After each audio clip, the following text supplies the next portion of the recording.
Hi everyone, welcome back to the Frugal Kitchen. Today I'm making a delicious recipe that does include chicken, but there's a couple easy substitutes if you want it to be vegan. This is a chicken and zucchini Tex Mex skillet meal. I got it from ifoodreal.com, and you're going to start by chopping up an onion. I tried to do only half an onion, but I think I ended up chopping up more. Like the whole thing you see here, I chopped up, and that's because I had nothing else to do with that onion, and it was going to go bad otherwise. But I think you'd be fine with half of a white onion in this case. I made this recipe because a friend of mine gave me a bunch of zucchini and squash, and I needed to do something with it. And I didn't even use all of the zucchini that I had planned for this recipe because there's so much other stuff in it. So now we're going to mince 3 large garlic cloves. And you can either put oil in the pan now and then throw the vegetables in as they get chopped, which is what I typically do when I cook. Or you can throw it all in a bowl and throw them in later, which is what the recipe says to do.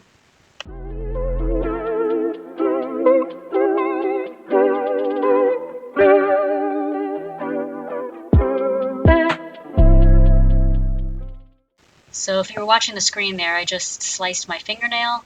Fortunately, that was all I sliced, but be careful when you're chopping vegetables.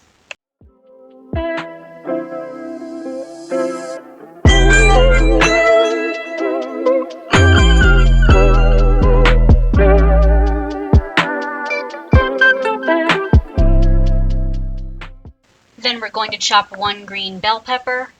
I omitted the part where I pulled the seeds out and threw them in the compost paper, so just make sure you don't eat the seeds. I like to slice up my vegetables fairly small, especially the onions, because I don't like tasting onions. I want them to really cook through. So I'll make vegetables small to help that happen. Now I'm adding 1 tablespoon of olive oil to a skillet. You could have done this before you started chopping the vegetables, but then it might have, I don't know, burned or cooked all the way through before you finish chopping. And then the recipe does say to kind of make sure it coats the whole bottom of the pan. This skillet, I think, is 12 inches. It's a stainless steel pan that I got free back when grocery stores did, I don't know what you call them, a kind of a giveaway, but you collect things, you collect stamps on your receipt, and the more you shopped, the more you could rack up points to get something free like this. And this wasn't that long ago. I got this free in 2013 or 2014. I don't know what time of year it was. Right after I moved to Chicago the second time. This was at Jewel Osco, and they don't do it anymore. And I don't know. This pan is like a buy it for life thing, in my opinion. So then throw the onion, bell pepper, garlic in your pan, and then kind of stir it so that the oil coats as much of the vegetables as possible.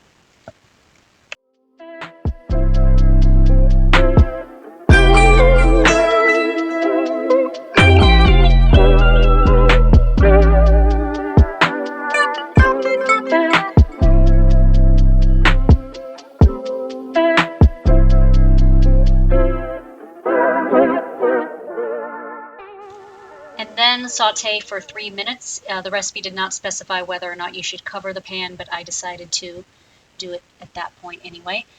So now we're going to, what do you call it? Dice, slice, make small pieces of chicken. Take a chicken breast and cut it up into smaller pieces. I can't remember what that is called. I think it might be cubing. Hello.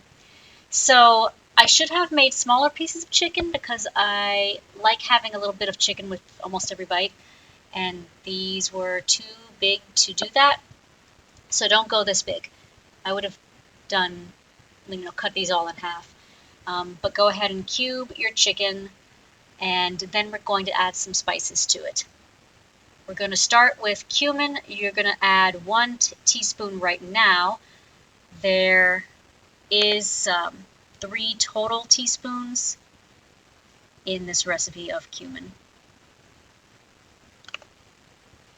Then we're going to add salt to taste and black pepper to taste.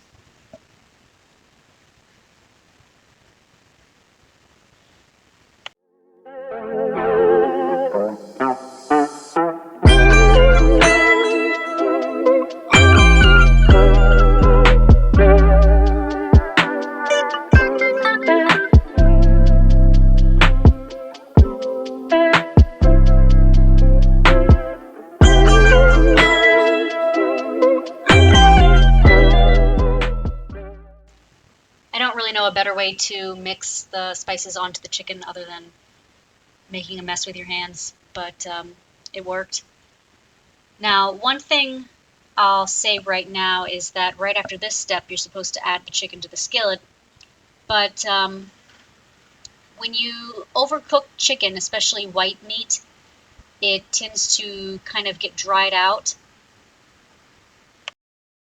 And I was concerned that would happen here, and I think maybe rather than following the directions and putting all the vegetables on one side of the pan like I'm doing here, and then putting the chicken on the other side of the pan, I would maybe wait until later in the recipe, around the time you add the corn and the beans and the tomatoes, and which is the next step, honestly, and then cook that on a lower heat. I think my other thing was I didn't want to, so there I am lowering the heat, but I was kind of like thinking to myself, okay, I can lower the heat, but the onions aren't cooked yet. And I don't like having raw-ish onions. It's awful. So I was worried about the onions not actually being cooked enough before adding the chicken and lowering the temperature. But now you're supposed to kind of let it cook for 5 minutes, stir occasionally, and proceed from there. To be honest, it didn't really seem like the chicken got too overcooked, but I think also because my pieces were a little bigger than I wanted, it affected that. And if I had made this exactly the way I wanted, they probably would have gotten overcooked, and I should add them later on when the onions have cooked all the way through and I can lower the temperature safely. Drain a can of diced tomatoes and then add the tomatoes to the skillet.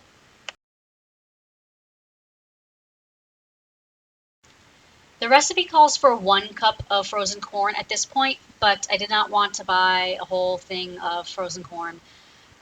Sometimes I'd rather just use a can, and because it's cheaper to buy a can and then just use the whole thing. So I drained a can of corn, added that whole can, drained a can of black beans, added that whole can. The black beans are part of the original recipe, the full can.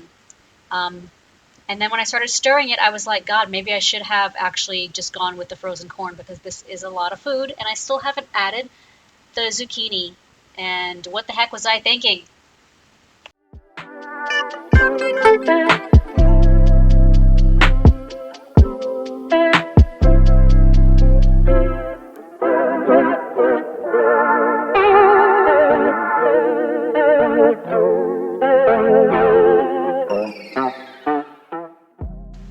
So now I'm adding the zucchini, and I guess I'm thinking like as this is happening. So this zucchini was, I guess, steamed maybe. I tried to prepare it and freeze it for later because a friend of mine gave me a bunch of food at once and I had to freeze a lot of it.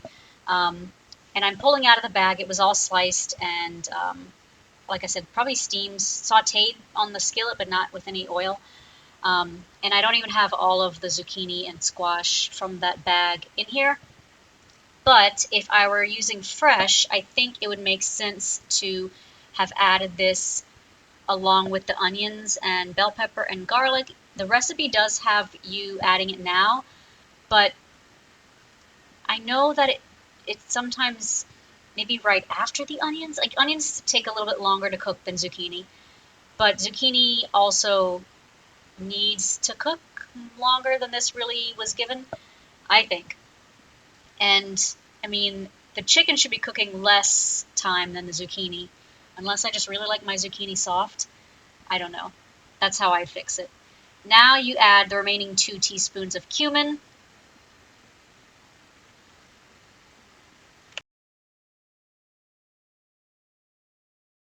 Instead of listing the cumin in teaspoons, the recipe literally listed it in tablespoons. So it's 1 tablespoon, but then you have to divide it. So why even bother with that measuring quantity? So I don't know why I rushed through adding the paprika and cayenne, but that was what just happened there. I don't see this even on the recipe. So I decided to add that myself and then stirred it because I think I must have been thinking to myself, okay, what else is going to make this thing taste Tex Mex? I don't see. Oh, there's taco seasoning that I did not have, so that's what the paprika and cayenne was replacing. There you go. And I'm throwing in some of that Mexican hot sauce. Do whatever hot sauce you have, if you have any.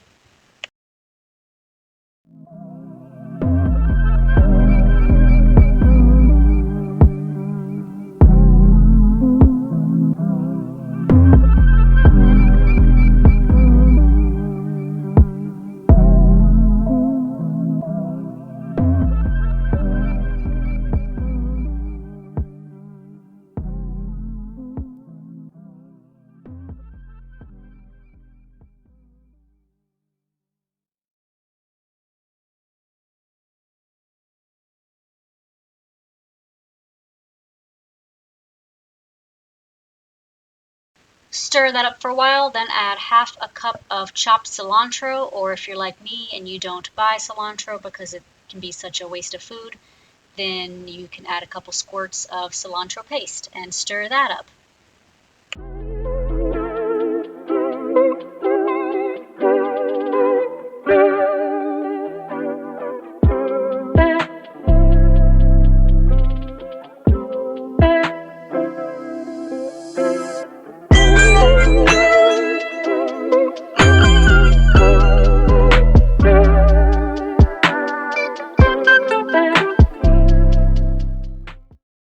Next, add 1 cup of Tex Mex or Colby Jack shredded cheddar cheese.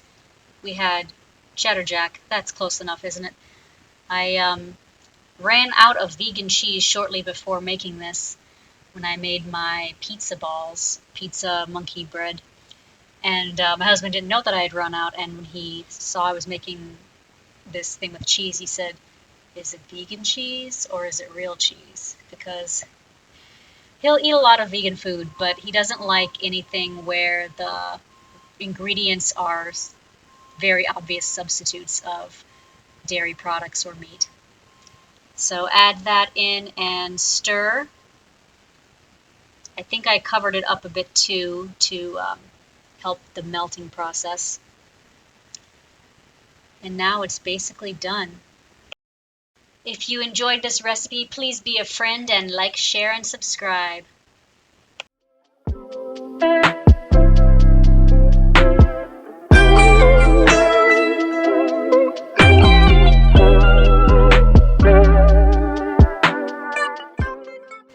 This is a very colorful dish with a wide variety of vegetables, and that's one thing I really liked about it.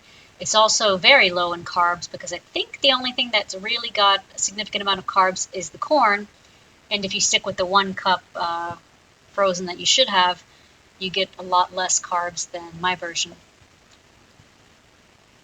I had to take a while to actually eat this because it just came fresh from the hot stove, and I had to blow on it a lot before I could consume.